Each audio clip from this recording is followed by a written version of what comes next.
Não está autorizada a divulgação deste material de aula.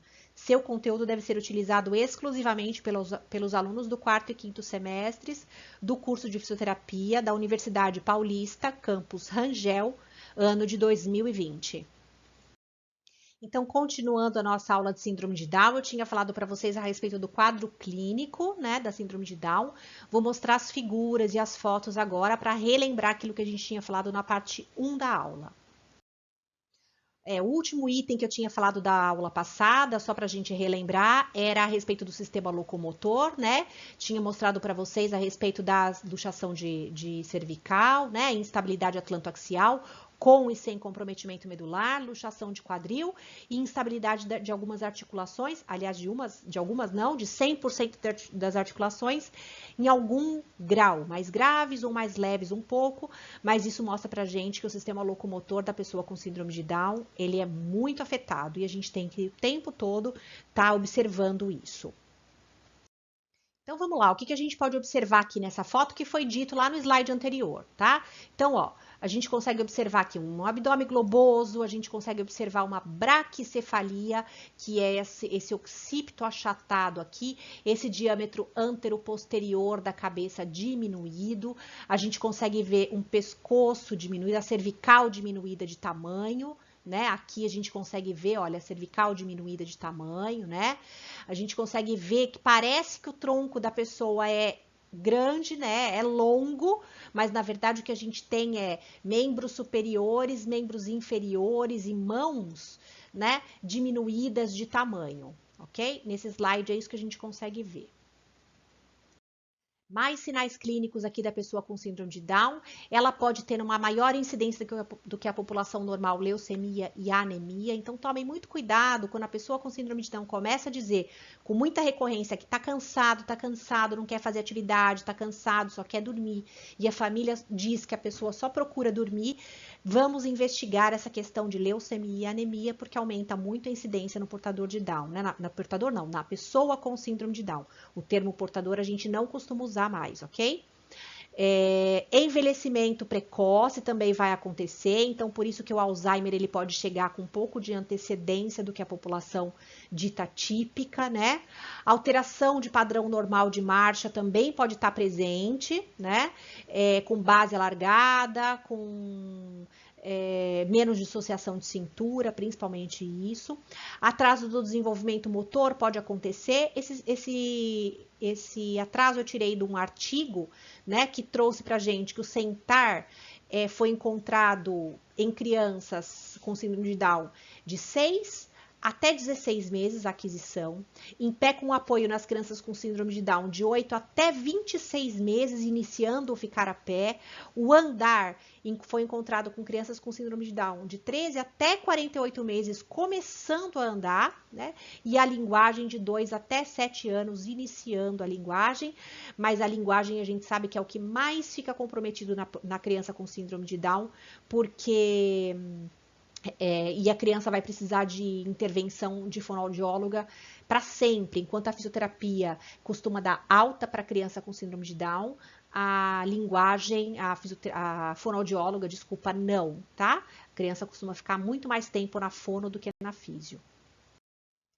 Essa figura aqui, ela vem mostrar pra gente que, na verdade, a síndrome de Down, ela não tem diferença de etnia, né? Em diferentes etnias, mostrando a criança na figura A aqui de etnia europeia, né? Ó, europeia. A criança B, afro-americana e a C, oriental, tá? Então, são crianças com síndrome de Down, de diferentes etnias, sem diferença de nenhuma, tá? Então, o que eu vou mostrar aqui para vocês? Olha, que vocês observam aqui a criança com uma hipotonia importante de boca, olha só, as 3 com a boca bem aberta, a oclusão labial bem dificultada para a criança, essa boca aberta aqui está presente por causa de hipotonia, né?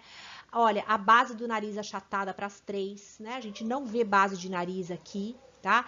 A gente consegue ver aqui o olhinho com uma prega epicântica importante aqui no meio, ó, aqui, né? Essa prega aqui no canto, é chamada de prega epicântica. Essa prega que sai aqui do canto, tá? É típica de asiáticos, ok? Então, aqui, essas coisas são mais evidentes. Olha, o implante baixo de orelha a gente consegue ver nessa daqui, bastante baixo o implante de orelha. Aqui também mais baixo um pouco, provavelmente regulando com o ângulo da mandíbula. Aqui nessas fotos também a gente consegue ver nas diferentes etnias, né? Então, não tem prevalência de etnia, tá, gente? A síndrome de Down é uma síndrome de origem de alteração cromossômica e não tem diferença de uma etnia para outra. Eu quero que vocês observem este olho aqui da criança, da foto da direita. Olha, essa prega aqui no canto do olho, ó, aqui no canto do olho, é chamada de prega epicântica. Essa sai daqui do canto do olho, tá? Prega epicântica. Olhem aqui a mesma coisa, a base do nariz achatada, a gente vê também uma hipotonia na região da boca, só essa menina aqui com a boca fechada, tá? Mas mesmo assim, ela é mais velha um pouco, então pode ser isso, tá? Então, ó, aqui base do nariz também achatado, tá? Obliquidade do olhar também, a gente vê a fenda oblíqua, que é assim, se eu for traçar uma reta do ângulo interno do olho para o ângulo externo do olho, eu vou ver uma linha oblíqua passando aqui, tá?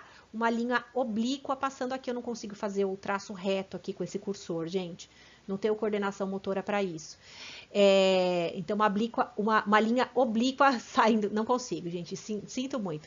Se vocês traçarem uma linha reta do ângulo interno ao ângulo externo do olho, essa linha vai ser oblíqua, tá? Essa que é a fenda oblíqua do olho. Olha aqui outra coisa, né? O occipito achatado aqui desse lado. A prega palmar única, tem foto lá na frente que dá para ver melhor. Prega palmar única. Observem a boca sempre aberta, sempre aberta. Olha o que é diferente nesse menino aqui, ó. Ele tem base do nariz, tá? Lembra que eu falei para vocês? Passei o nariz dele aqui, ó. Ele tem base do nariz, tá? Esse não tem a base do nariz achatada, tá? Esse aqui, o que ele tem é um prognatismo da mandíbula, que não é tão comum assim, certo? Implante baixo de orelha nesse bebê aqui. Então, as características, elas são muito parecidas. Vamos ver se eu consigo fazer uma linha reta aqui, oblíqua. Ah, consegui, ó. Esse olho aqui, ó, tá vendo como a linha saiu oblíqua? A linha saiu oblíqua, mas o círculo não, em volta depois, tudo bem. Tá? Então, a linha saiu oblíqua aqui. Essa linha oblíqua vermelha do meio significa que essa fenda ocular oblíqua. Aqui, o que mais que a gente vê? Olha, essa língua, olha o tamanho da língua. Quando você projeta a sua língua para fora, projetem aí agora. Observem até onde a língua vai. O queixo dessa criança acabou aqui, ó. Tá? Opa, fiz o risco muito alto. Deixa eu ver se eu consigo apagar esse risco aqui, ó. Isso. Fiz o risco muito alto. Ó, o risco onde eu fiz aqui é onde o queixo acaba. Tem língua aqui para baixo, ó, tá? Então, isso significa o quê? Uma macroglosia, uma língua aumentada de tamanho. Além disso, ainda a gente está vendo aqui fissura da língua, né? Que é o que a gente vai chamar de língua geográfica. Olha a fenda, a linha palmar única, tá? Prega palmar única aqui desse lado e desse lado. Esse dedo aqui, lembra que eu tinha chamado? Isso aqui é a clinodactilia do quinto dedo. Algumas pessoas têm isso. O aumento do espaçamento entre o hálux, entre o primeiro e o segundo dedo do pé, né? Então, parece até que o hálux aqui é maior, tá? De tamanho, mas na verdade é o aumento do espaçamento do primeiro para o segundo dedo do pé. Tá? A gente consegue ver aqui dedos menores, né? A mão, os dedos menores e a palma da mão maior um pouco. Nessa figura aqui, olha só o espaçamento visto de baixo, o espaçamento do hálux para o segundo dedo. É um espaçamento tão grande que tem a formação dessa prega aqui embaixo do pé em vários dos pacientes, tá? Os pacientes que insistem em usar chinelo de dedo costumam usar o elástico atrás. Olha a fenda do olho. Olha a fenda mais ou menos, quase que saiu oblíqua aqui, né? Olha essa fenda do olho oblíqua. Meu traço saiu mais ou menos oblíquo, né? Aqui prega palmar única também a pessoa tá querendo mostrar, certo? Então, várias características são comuns no fenótipo da pessoa com síndrome de Down. Tratamento geral da pessoa com síndrome de Down, ele envolve medicamentos, envolve nutrição, envolve acompanhamento geral em todos os segmentos que a pessoa pode ter de alteração, né? Então, por exemplo, não existe nenhum medicamento específico para criança com síndrome de Down, mas existe uma questão que é assim, a medicação vai ser usada quando a pessoa tem alguma necessidade, né? Então, se tem déficit de atenção, se tem hiperatividade, vai tomar a medicação para isso, mas pro tratamento da síndrome de Down não existe medicamento, né? É uma questão cromossômica, então não tem medicamento que altere isso, certo? Agora, na questão alimentar é muito importante, tem alguns médicos, tem um médico de São Paulo, um geneticista, que é o Dr. Zan Mustaki, ele é muito engajado na questão da síndrome de Down, ele é um especialista nisso, é o carro-chefe dele em relação à clínica é a síndrome de Down, e ele bate muito na tecla da alimentação, né, alimentação adequada, ele cita até alguns alimentos que não são legais para criança com síndrome de Down e outros que são primordiais. Há um tempo atrás ele estava defendendo eminentemente o consumo de grão de bico e de sardinha para as crianças, para o bom funcionamento cerebral, né? As coisas mudam muito em relação à parte nutricional, e eu acho que a criança tem que seguir o que o nutricionista fala, né?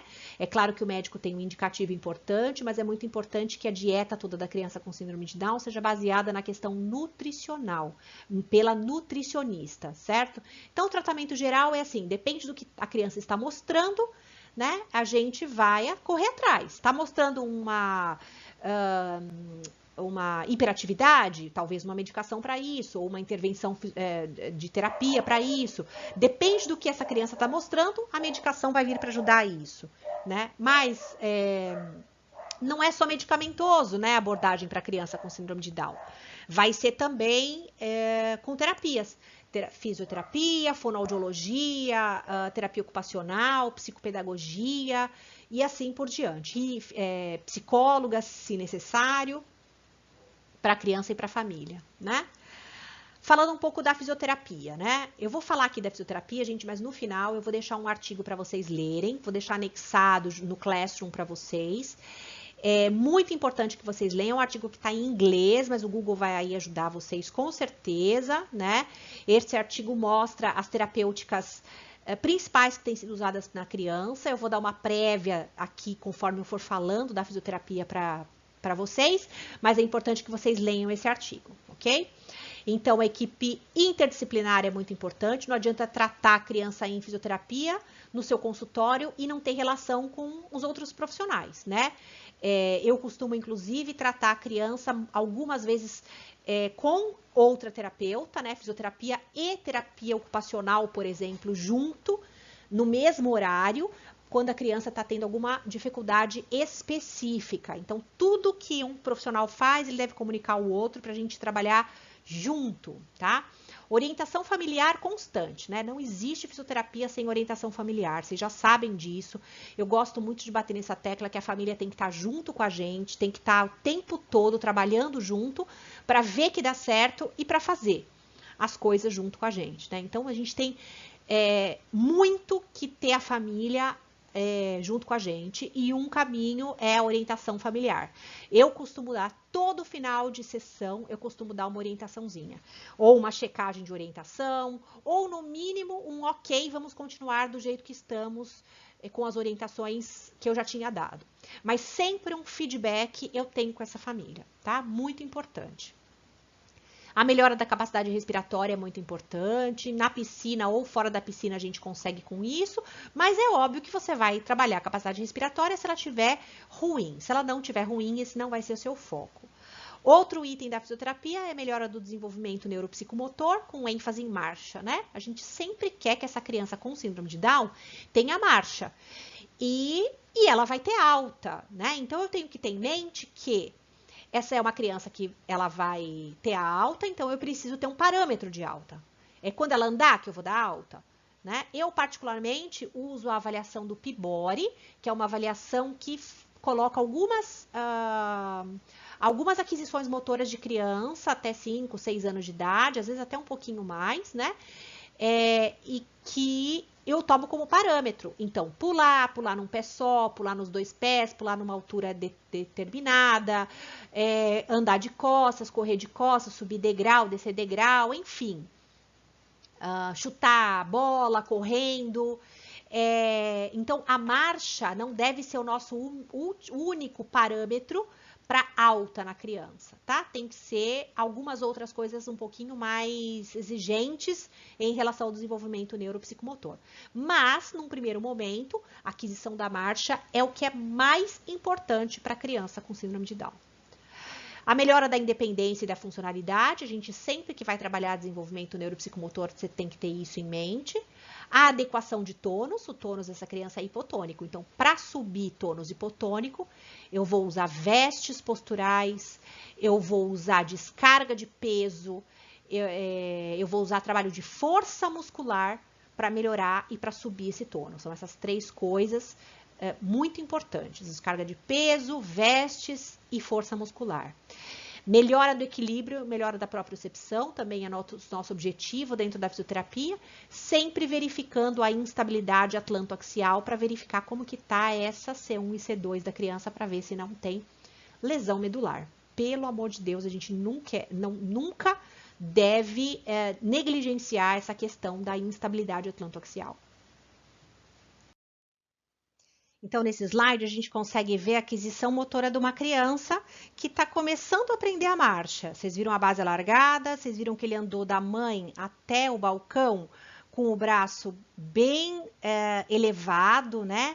Olha lá, de novo, ele vai soltar a mão, ele está ensaiando, ele aprendeu a andar agora.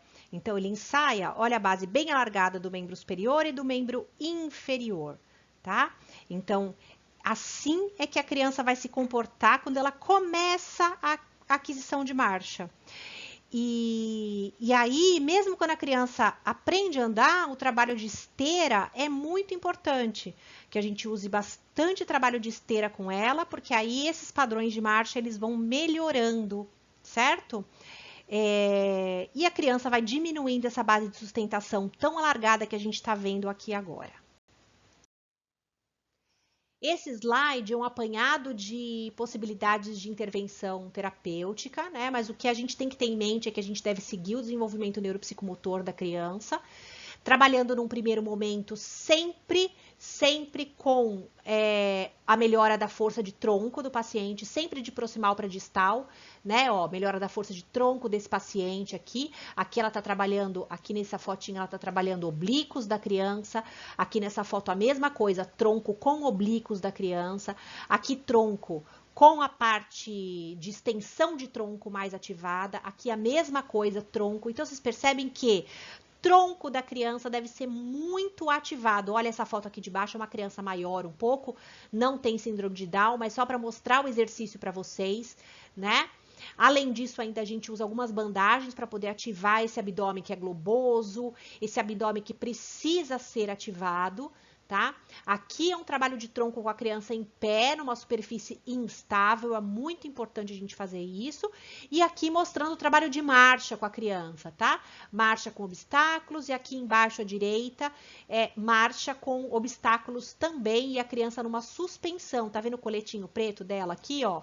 Né? Ela tá numa suspensão, tá? Então o trabalho de tronco no primeiro momento é absolutamente primordial para a criança com síndrome de Down. Aqui nesse slide está mostrando para a gente alguns outros exemplos da criança com síndrome de Down para se trabalhar, né? Aqui também é um trabalho, por exemplo, de pelve, que a criança está ajoelhada na bola, sendo suspensa, segurada, né?